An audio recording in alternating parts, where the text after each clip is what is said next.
Et ben, s'il y avait une chose peut-être à ressortir, c'est les échanges qu'il y a pu y avoir entre toutes les associations. Donc ça a permis de faire émerger un réseau, que ce soit pour le cadre culturel ou pour le patrimoine. Et donc voilà, s'il y avait quelque chose qu'on pouvait ressortir, ça serait peut-être les échanges entre les différents acteurs associatifs du territoire.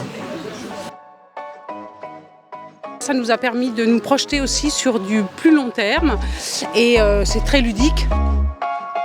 Petit à petit, les choses se sont mises en place et je trouve qu'aujourd'hui, j'espère qu'il va y avoir quelque chose de vraiment bien qui va permettre de mettre des bases concrètes pour 2024. Alors on a pris un grand plaisir à y participer, c'est une chance sur le territoire de l'Agglo du coup d'avoir pu à la fois rencontrer des acteurs de la culture, du patrimoine, des acteurs associatifs mais aussi quelques artistes et donc de faire un petit carnet d'adresses et de travailler ensemble sur sur différentes thématiques afin d'améliorer dans les années à venir la programmation culturelle et aussi patrimoniale. Moi j'ai beaucoup aimé en fait, on s'est rencontrés un peu tous, on se connaissait déjà pour certains, il y en a d'autres que j'ai rencontrés pour la première fois. Et je pense que ça peut être très très intéressant qu'on travaille, qu'on collabore en fait. C'est une excellente initiative, ça s'est fait auparavant sur un seul territoire communautaire du Puy-de-Dôme, donc on espère qu'en effet il y aura une suite à cela. Ça a permis des temps de rencontre, ça a permis des temps d'échange, ça a permis aussi peut-être de révéler des besoins quelque part et puis la qualité d'une offre culturelle qui n'est pas toujours connue sur l'ensemble du territoire. Et ça permet entre autres à tous ces acteurs culturels de se rencontrer physiquement, ce qui est rare. Oui, ça a permis ces rencontres effectivement avec des acteurs du territoire. Ça a permis aussi de relever qu'on a un territoire qui est très très riche au niveau des actions culturelles, artistiques, bénévoles. Donc ça fait vraiment remonter le bénévolat. Ça a fait révéler aussi le fait qu'en termes d'action sur la lecture publique, il n'y avait pas grand-chose pour l'instant. Donc on espère que les choses vont pouvoir se révéler et augmenter. Voilà.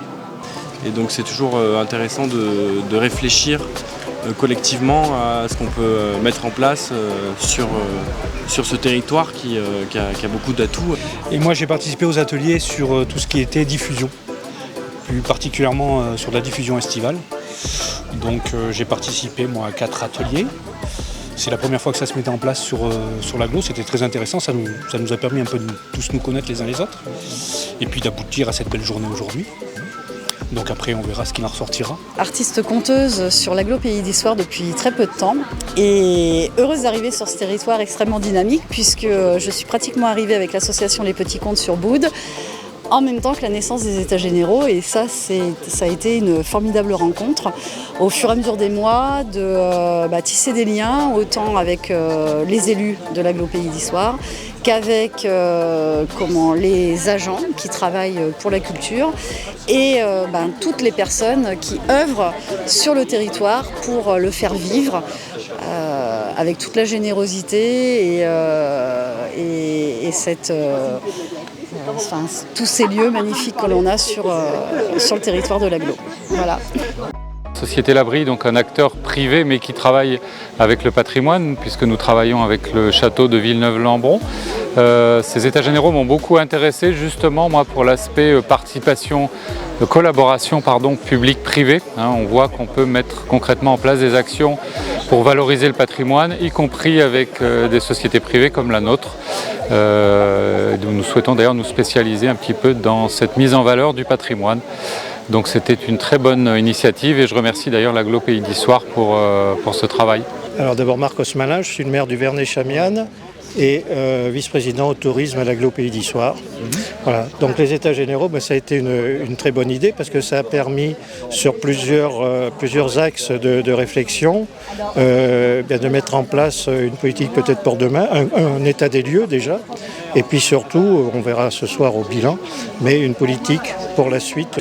Oui, bonjour. Alors, je suis vice-président culture et patrimoine de l'Agglo Pays d'Histoire et maire d'une toute petite commune de Terne-en-les-Eaux. Accessoirement, j'ai un métier dévolu à la culture depuis 27 ans et je gère la circonscription d'Auvergne pour le Centre des Monuments Nationaux. Tous ces mois de travail ont conduit finalement à modéliser et à réunir beaucoup d'informations Déjà, une première chose qui est gagnante, c'est le réseau. On a pu établir un réseau intra-professionnel avec toutes les associations. L'idée étant de faire culture un peu partout dans notre territoire et au plus profond de la ruralité, que ce soit à Ardes-sur-Couze ou à Issoire. Je pense qu'aujourd'hui, il est absolument évidemment impossible de penser l'action culturelle, l'action de développement seul dans son coin et sans le penser d'une manière participative et en co-construction avec les collectivités territoriales, mais aussi avec tous les acteurs culturels, les acteurs aussi du tourisme, les acteurs du développement, les acteurs économiques. Remercier bien entendu toute ton équipe Lionel, parce que vous avez fait un travail exceptionnel depuis quelques mois maintenant. On l'a vu, 15 ateliers, c'est pas rien. C'était particulièrement important. Je voulais conclure en disant que vous étiez exemplaire. Eh bien, je vais commencer par là. Des CTEAC, on en a signé plus d'une soixantaine à la région. C'est un dispositif que j'aime particulièrement parce que vous l'avez entendu, vous le savez, nous avons porté au mois d'octobre une délibération cadre qui fixe les politiques culturelles de la région pour le mandat. Et nous avons un peu renversé la vapeur puisque nous avons mis l'habitant au cœur de nos politiques culturelles. L'idée étant, et le titre générique de cette politique culturelle étant « La culture pour tous, partout ».